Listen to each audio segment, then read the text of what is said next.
Thank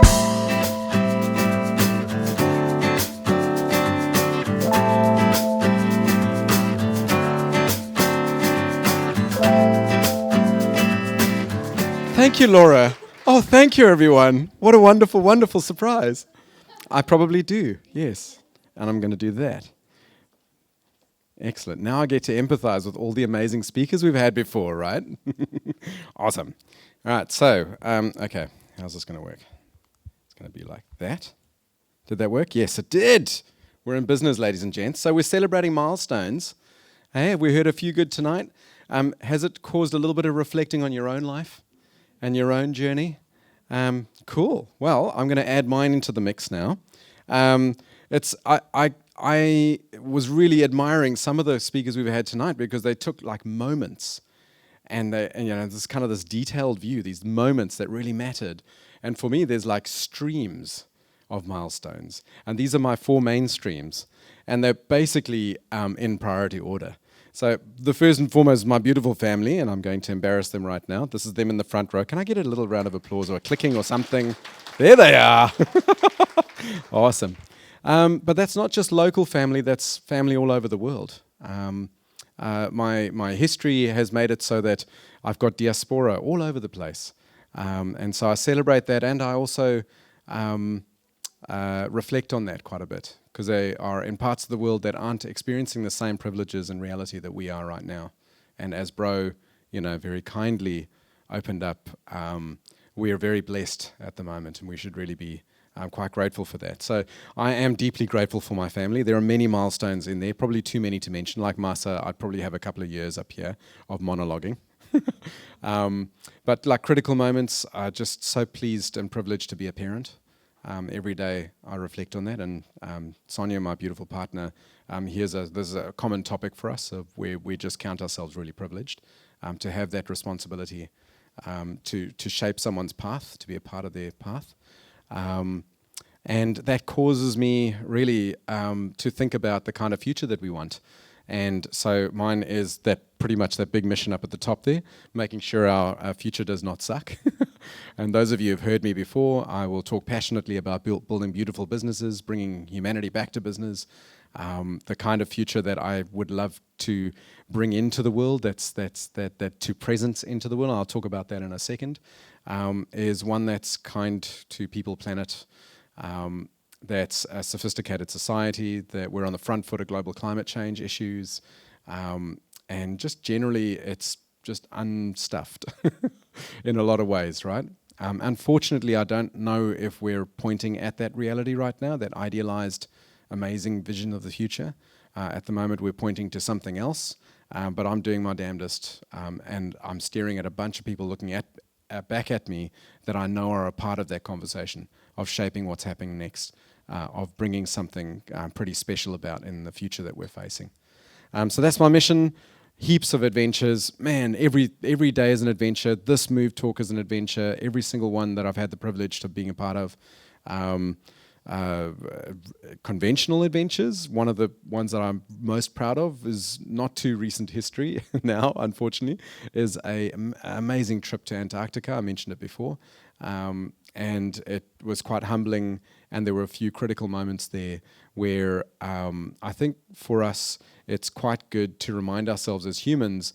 I think they call it the observer's perspective, or the perspective moment, right? There's that kind of that moment when the astronauts looked out of their little tiny capsule at the tiny window and this tiny blue dot floating in space, and they realized, wow, all of human life other than us are sitting on that little blue dot and floating in space, on Spaceship Earth. And I think that, for me, was a perspective moment being in Antarctica.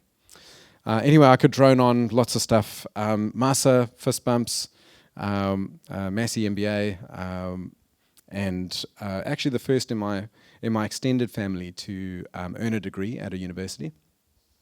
Not many of us finished high school, as was the kind of trend, so that was a pretty special thing.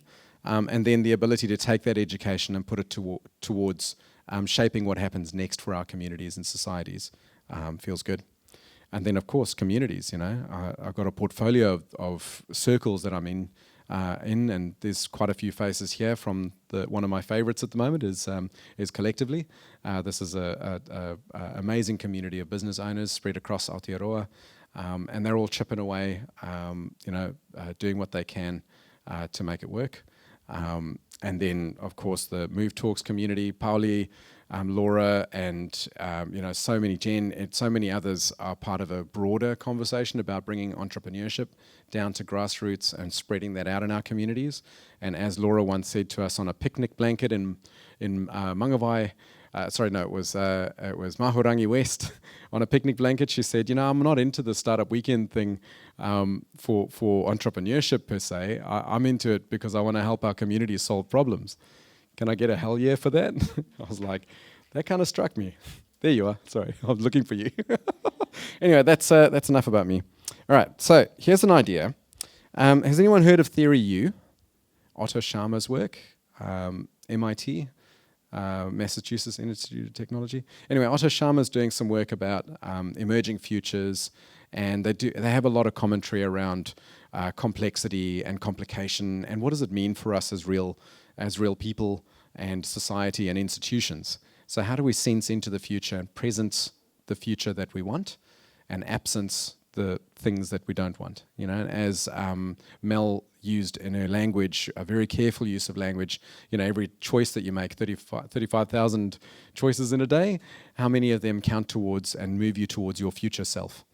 So Theory U is a strong part of this conversation. For me, I just wanted to mention that because when I got the brief for this talk, to me it's all about presencing the future that we want.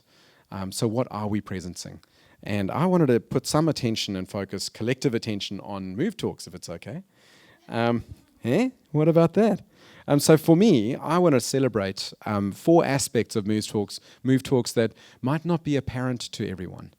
And the first one there is around the safe space for new voices, and lots of diverse voices, right? Thank you. The stage has been taken on by some incredibly courageous people who aren't used to sharing their story in front of people, and for those of you who have that challenge for yourself, it's not an easy thing being in public and sharing your story in this way. So for me, the special thing about MUV Talks is it's this incredibly safe platform to just get up and have a go and lean in to your future self, right? And share your story and risk and be there. And we're holding space for you. So MUV Talks has just created that space. It's 21 times for over 135 speakers now. Second one, strong sense of community. Does that land? Yeah?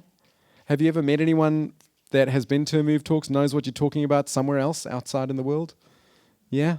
We're like, oh, you've been to MUV Talks too? Oh, yeah, I go. Are you going next one? Yeah, well, sure. So that's pretty special. Powerful ideas that shape what happens next. I mean, I've got a film reel of some of these concepts that are running through from the early days at Studio One, in Ponsonby, boom. And there was one little guy, man, I can't even remember his name, but he just put this bold vision of a sustainable future. I don't even remember the specifics of his talk, but I just remember feeling humbled by it and in awe of some of the ideas and concepts that we've had the privilege of hearing on the stage like this. And they really do shape what happens next. Powerful, powerful ideas. And it's real and connected. It's certainly not boring, yeah, I'll get that. But real and connected also means being really human. So that kind of moment with Bro, when she stood up here and went, yeah, thanks for the happy introduction, Colart, but I'm just gonna be real for a moment. And we've had so many of those, and those are some of the most poignant talkers and stories that we've heard on the stage. So thank you for that. Thank you for letting me share my story. I'm going to do one last thing, and it's kind of a cheeky one you should be familiar with now. But I wonder if you could have a quick chat to somebody next to you about what MUV Talks has presenced for you. Like, in your mind, what do you think it's bringing into the world that could be worth investing in and growing and making more normal? So you're going to have a conversation with someone you don't know, and you're just going to answer that question.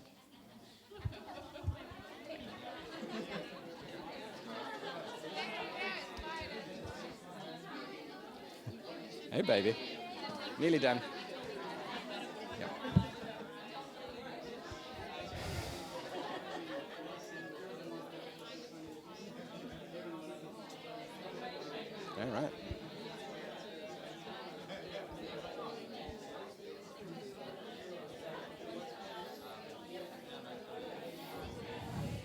Sorry about the time.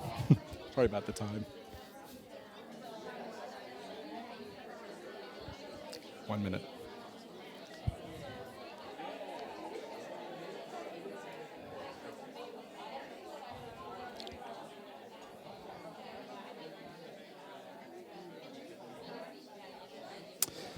All right, we'll just pause it there. Thanks, everyone. Just wrap that up very quickly. Can I get 3 shout-outs? Just what came up in your conversations? Can I just get 3 shares? Who'd like to go? Cool, go.